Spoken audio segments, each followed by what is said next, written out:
Hey guys, welcome back to the Bimmerdude channel. Thanks for tuning in. Today, I have a confession to make.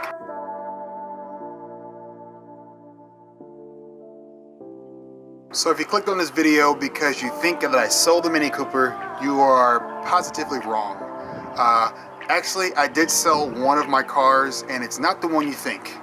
I recently picked up a BMW 318 Ti. You guys saw that video. It was a possibility that I was going to do a giveaway car, and since I got a very much underwhelming response out of the 14 people that actually voted from my 1,700 subscribers, 1,500 at the time, I really didn't see a reason to kind of go through with it, so I decided against it.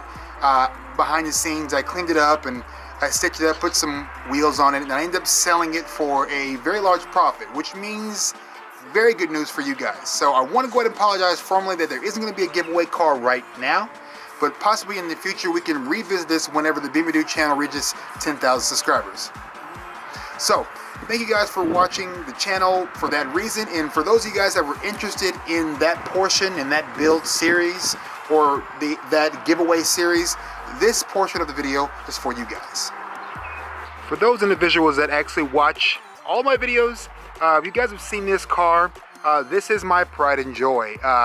You guys don't see very much of the car on the channel because, quite frankly, the videos don't do that great, but that's okay. It's still my passion car. It's still a vehicle that I've loved since I was a little kid, and I don't plan on getting rid of it anytime soon, if ever. If you also notice that the wheels that are on the car were the wheels from the BBS restoration video, and they're currently black.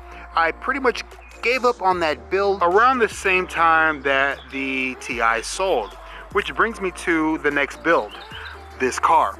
I actually plan on doing a complete wide body kit. I mentioned this a few months ago. I think it was back in December. I mentioned that I was going to do a wide body kit on this car.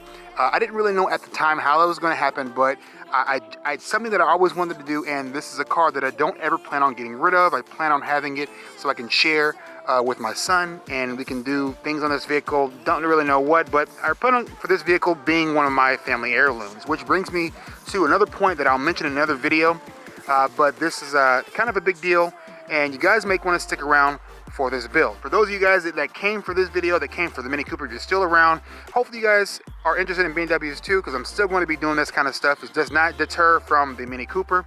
I'm going to continue building on that, but this wide body build series is already underway. So let me go ahead and show you what I actually have.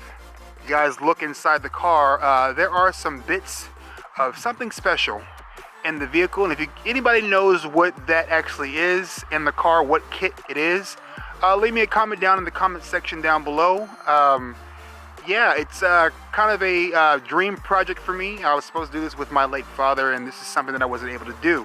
But I will be dedicating this build to him and to a few other causes. So if you guys want to support the channel, support this build, it's happening one way or another, but I just wanted to inform you guys of what's actually going on with the channel. Since the Bimmerdude garage is actually currently moving right now, I wanted to just apologize for the mess, but I wanted to show you guys what I picked up here. A lot of you drifter guys probably are familiar with these wheels, this brand of wheel. This is kind of a well, this is kind of a long-standing dream of mine to actually have some really wide, meaty wheels and tires on the car. I'm going with a 18 by 11 in the rear and an 18 by 9.5 with some pretty low offsets. Yeah, but I picked these up, and I actually have the tires for them already right here. If you guys follow me on Instagram, you probably already know what I'm talking about, so don't spoil it for the rest of the guys. Just keep it to yourselves until it comes to fruition. I will not begin this build until we get to the new location for the Bimmerdude garage. As you can see, this garage is being packed up right here. It looks like a hot mess, but the new garage will be set up quite different. I do plan on having an area for podcasts, to have friends and local car guys, local talent come by to the Bimmerdude garage, and we're just going to chit chat, and we're going to start a podcast coming up this summer. So that's something you guys can look forward to. We're going to be talking about Mini Coopers, BMWs, new BMWs, old BMWs, what BMWs that we think are going to accrue in value, which ones are already accruing value, and what we think just would be in good investments at this stage in time. As we know, these E36s are starting to skyrocket, and I just think that would be a great topic for discussion. So hopefully I didn't frighten you Mini Cooper guys thinking that I got rid of this car. Don't worry, this car is not going anywhere, not anytime soon. So I want to go ahead and thank you guys for watching the Bimmerdude channel. Thank you for watching this update. Keep in mind, the Bimmerdude channel will be adhering to a new schedule very soon. After the Bimmerdude Garage moves to a new location, I will get back to my weekly uploads. So thank you guys for watching the Bimmerdude channel. Thank you guys for watching this video. Make sure you stop by the Bimmerdude Automotive Garage and pick yourself up something nice so you can support the channel. So again, thank you guys for watching the Bimmerdude channel. And as always, peace out and Godspeed, guys.